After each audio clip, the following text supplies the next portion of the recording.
Let's get started here. We still have a few more teams. If they don't show up now, then they just pick up their envelopes and then figure it out from there. Welcome.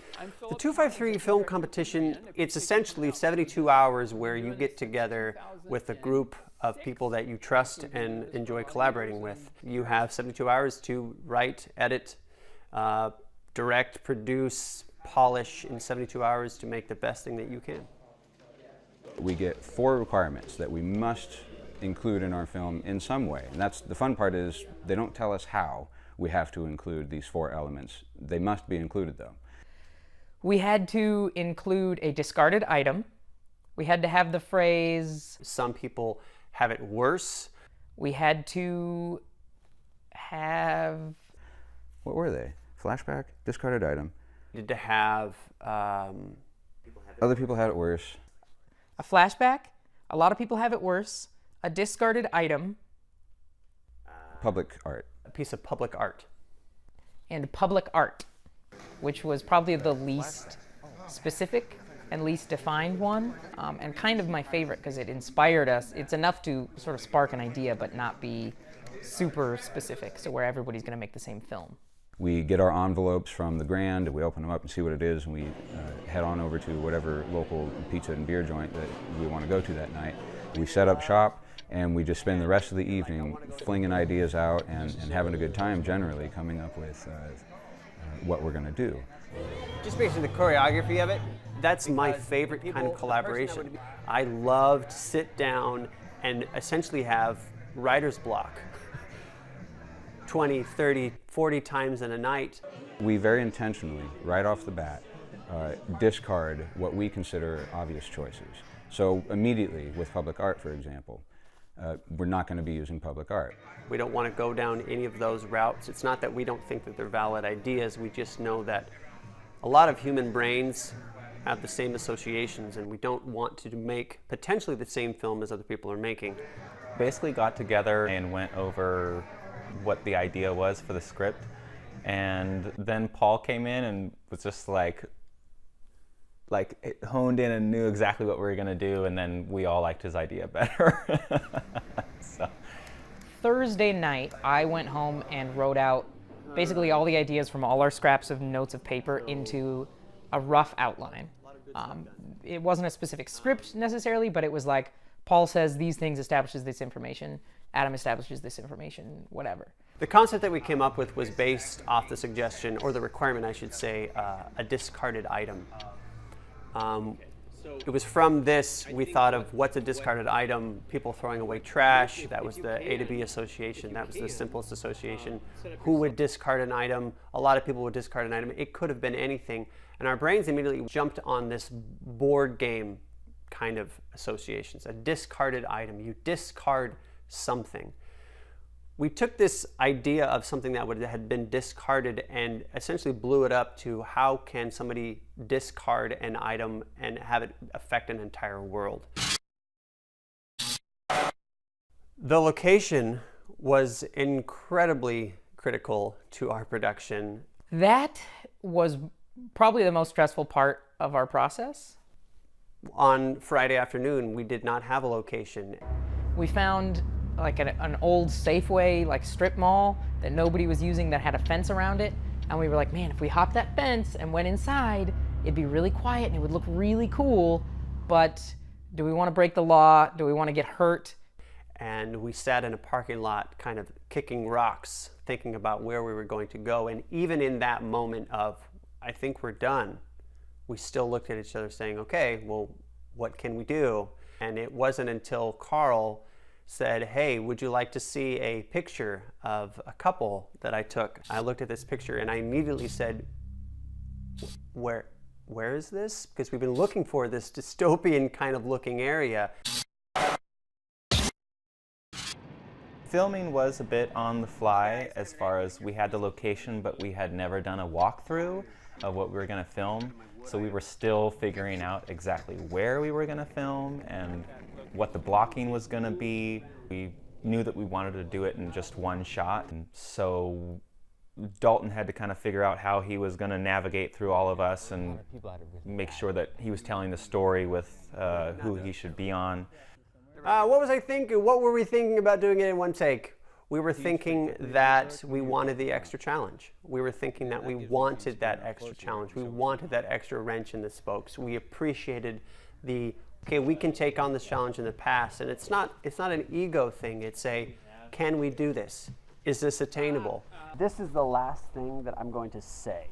One of the attractions to a single take shot, for me especially, is the rehearsal involved in creating such a shot. So it's not just my responsibility to make sure this goes well. The actors themselves have to get all their lines correct in sequence, good timing, funny timing if it's necessary. Whatever has to happen perfectly every time, the whole way through, for 4 minutes in our case.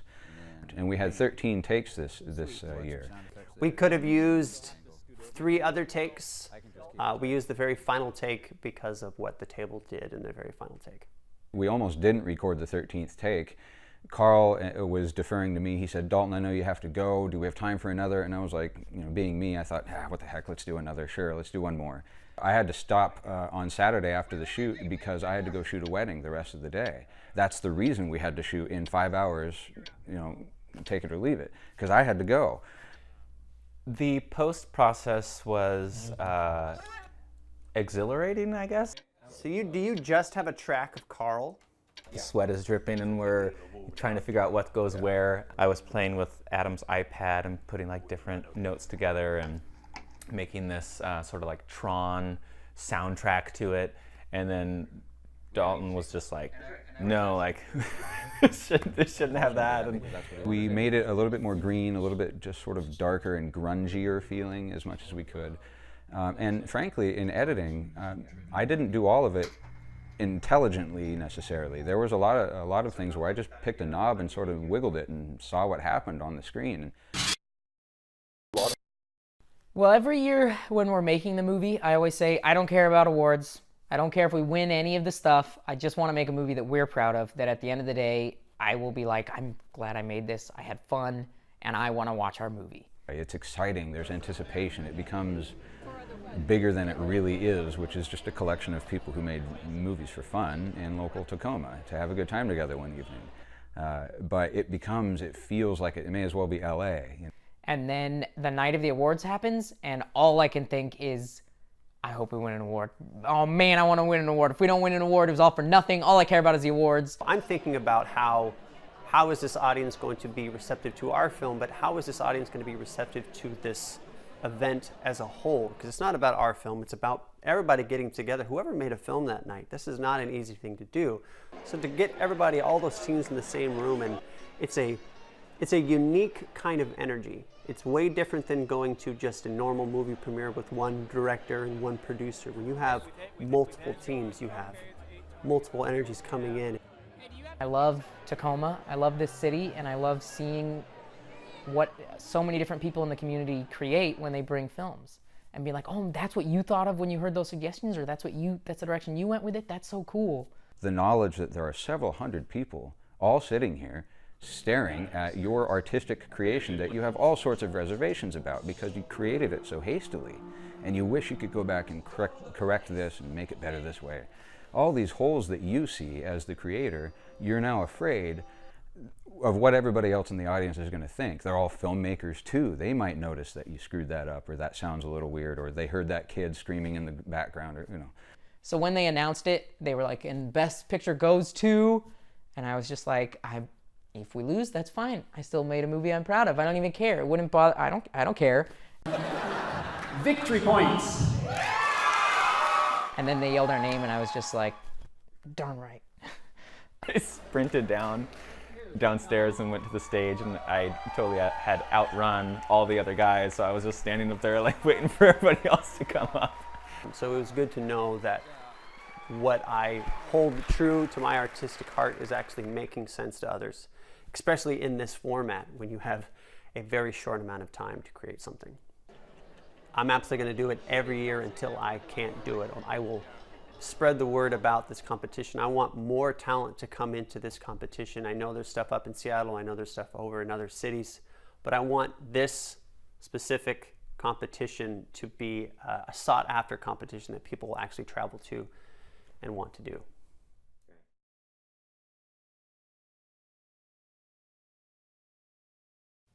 By the second decade of the 21st century, new board games were being manufactured at an alarming pace.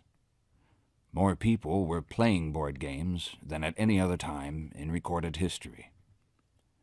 People stopped going to work. Firefighters stopped answering calls. Parents abandoned their children. All to play board games. The world united and created an international task force of game ban enforcement officers. Known to the underground as flashbacks because of their unique uniforms, these ruthless officers have driven board game players into the very fringes of society. Off the market. Okay, so I'm gonna discard my wood item, and it says here that when you discard an item card, gain 5 additional victory points and return the discarded item to your hand. What? Let me see that. Hey! Hey! I said quiet! You worried about getting caught? I told you, flashbacks don't come out this far. Hey, board game enforcers! We're playing out here! We got a board game! Come arrest us!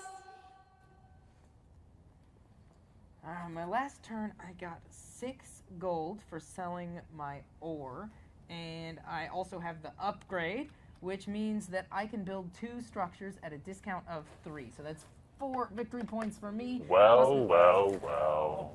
What do we have here? Resource cards, discard pile. You boys are in a lot of trouble. I'm afraid this authorizes me to use lethal force. Wait. It's not a board game. It's It's interactive art, sir. Interactive art out here? yes, we like to take our art out into the world. Yep, right. It's public art, sir. This is public art. Interactive public art. Surely a man of your stature is a supporter of the arts.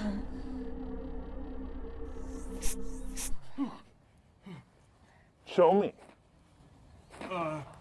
Okay, sir, you can move any of these, sculptures on any part of this canvas that you want.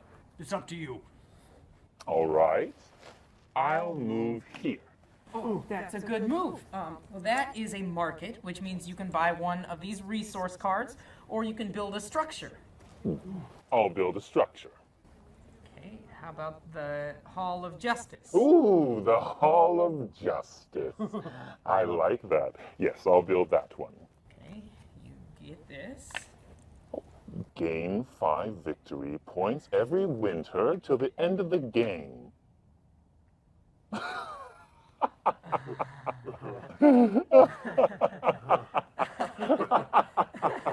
Game over. No! No respect for the law, that's your problem. You want to go back to the days of board games? A lot of people had it really bad back then. Yeah? And now a lot of people have it worse.